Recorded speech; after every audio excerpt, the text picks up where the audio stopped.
welcome, Michelle. Oh, thank you, Pooh.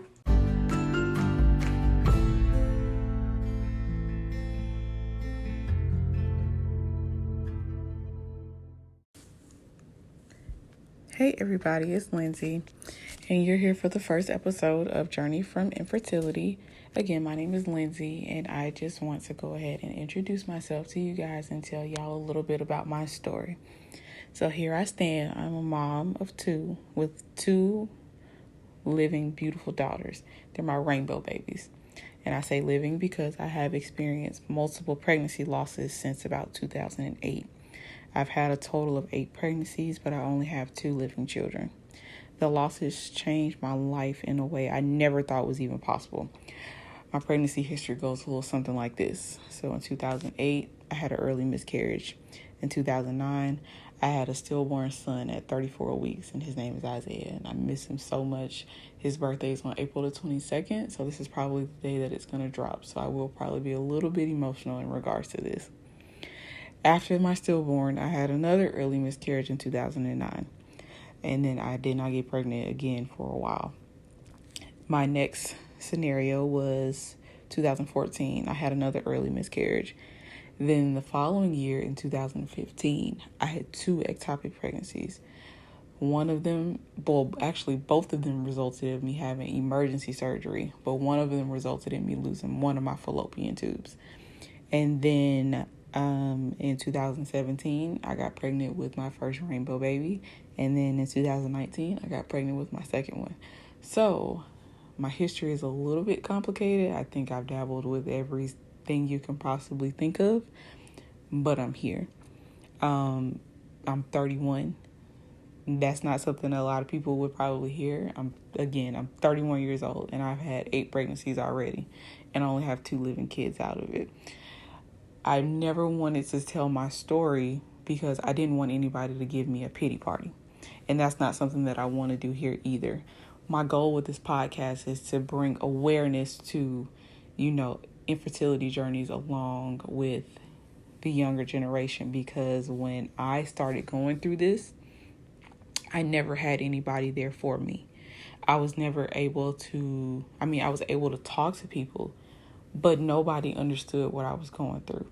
And I felt nobody understood what I was going through because people would tiptoe around me. People would not do a lot of things around me. They wouldn't bring up certain conversations. They wouldn't hang out with me, or, they just didn't know what to say to me. And I want this to be able to be a point where it can be said. This is something not to be ashamed of, because I felt completely and utterly ashamed of being a mom with no kids, and then trying to explain this to people. Like, I used to announce my pregnancies every time I got pregnant, and then all of a sudden there's no baby. And whichever hit me the most, or what hit me the most, was when I had my son. So literally going up to 34 weeks, carrying my son for 34 weeks, and then not coming home with him. That was probably the most traumatic time in my life because, again, nobody around me had experienced anything like this. Nobody. Like, my parents did not know what to do. My boyfriend at the time did not know what to do. It was just a situation that we just had to go through the motions. And again, nobody understood. And even then, I tried to go to a therapist. I tried talking to people, and it just seemed like nobody was there. Nobody could hear my silent screams. No one could comfort me in a way that, that I could understand. But I want to be able to make this something that's not an unspoken truth, or, as most people can say, we're like a sorority or a fraternity of people who have something in common. And I don't want that just to be something that we continue to keep to ourselves. So as this week is going to be Black Maternal Health Week, I want to be able to express myself and be able to get this out to people, to know that you're not alone in this journey. I've gone through this multiple times. I've given up multiple times. And at the end, I have 2 kids who initially I was told I would never be able to bear kids on my own after I lost my fallopian tube. They told me I would never have kids on my own, that the only way I would have kids is either IVF treatments or surrogacy. So for that to be my outcome, that I have two beautiful, beautiful little girls, I don't want that to ever be the ending point for anybody. And again, I never want this to ever be a pity party for me, because I gave myself a pity party for as long as I could. So I want this to be something that we embrace. I want this to be something that we can show off.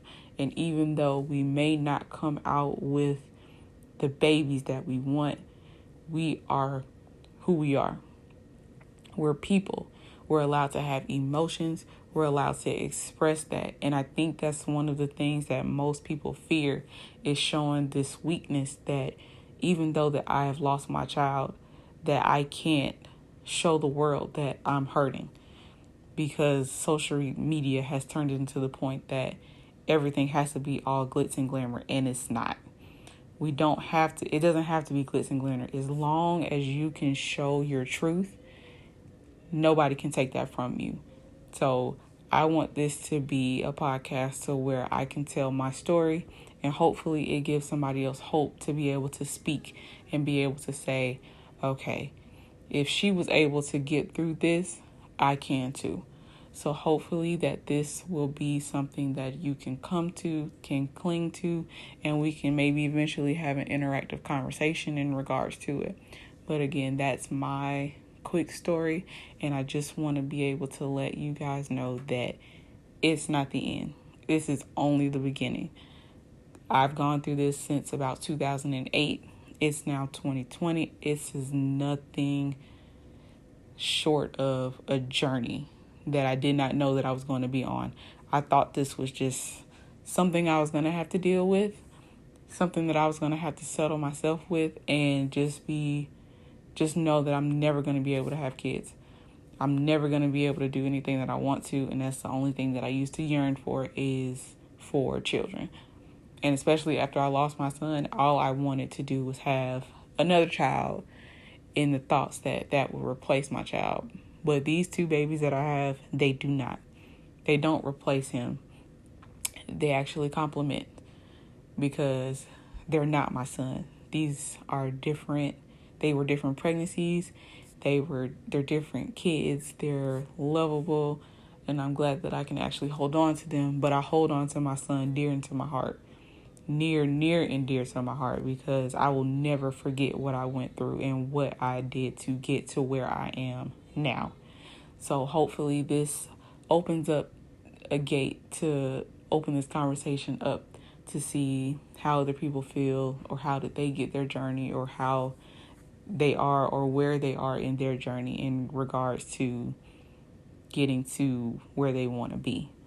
So I'm going to end this one a little short, because I am getting a little emotional about it, because again, my son's birthday is April the 22nd. So that is this week, probably when this will actually come out.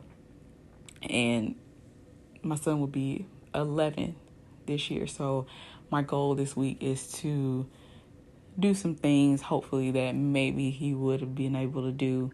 You know, hopefully I can go over to the cemetery, release some balloons, go have a talk with them, and just reminisce of me missing him, even though my babies are here and he's not with me. But I just want to be able to celebrate this week and be able to celebrate his life, because he did live inside of me for as long as he could. And even though that he is not here physically, he is here with me spiritually. So I'm going to end this episode, and we'll be back maybe in a week or so. Have a good one, y'all. Bye.